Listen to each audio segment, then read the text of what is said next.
Assalamualaikum warahmatullahi wabarakatuh. Kenalkan, nama saya Fadril Adriansyah. Perkenalkan, nama saya Silvi dan saya mewakili Bayu Nurmansyah yang sedang sakit. Perkenalkan, nama saya Antonovianto. Nama saya Davina Zaskiana Hariana. Nama saya Rina Febriani. Kami dari kelas 12 F2. Di sini kami akan menjelaskan sedikit materi mengenai nafja. Pengertian nafja. Nafja merupakan singkatan dari narkotika, psikotropika, dan bahan adiktif lainnya, baik zat alami atau sintesis. Nafja dibagi menjadi 3, yaitu narkotika, psikotropika, dan bahan adiktif lainnya. Ketiga istilah tersebut mengacu pada kelompok senyawa yang dapat menyebabkan kecanduan. Narkotika merupakan sebuah zat atau obat yang berasal dari tanaman atau bukan tanaman, baik sintetis maupun semi-sintetis, yang dapat menghilangkan kesadaran, hilangnya rasa, menghilangkan rasa nyeri, dan dapat menimbulkan ketergantungan. Narkotika terbagi menjadi 3 golongan. Narkotika golongan pertama tidak digunakan sebagai pengobatan, seperti contoh opium mentah, tanaman koka, daun koka, kokain mentah, heroin, dan tanaman ganja. Narkotika golongan kedua digunakan sebagai pengobatan namun memiliki efek samping, seperti contoh guanina, morfin metrobomida, dan morfin.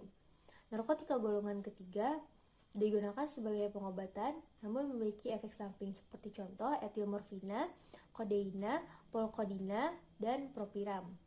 Psikotropika, zat atau obat baik alamiah maupun sintesis, bukan narkotika, yang bersifat psikoaktif melalui saraf pusat yang menyebabkan khas pada aktivitas mental pelaku.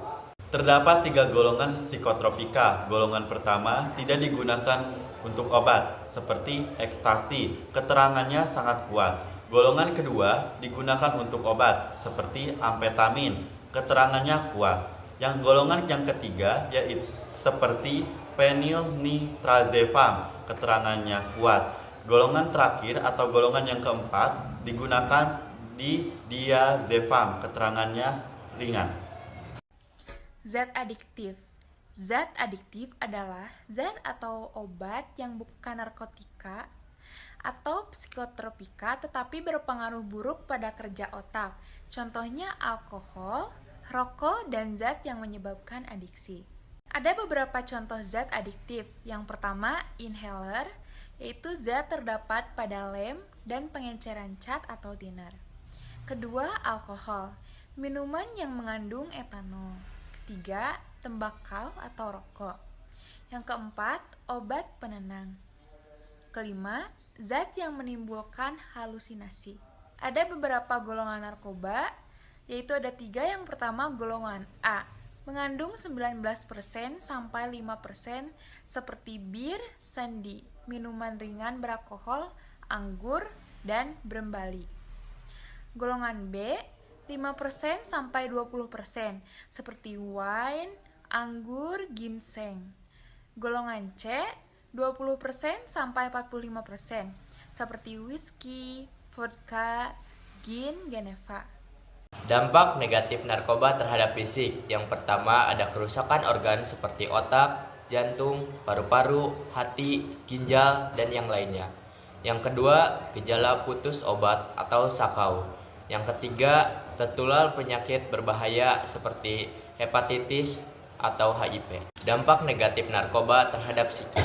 Yang pertama, cemas atau takut. Yang kedua, halusinasi.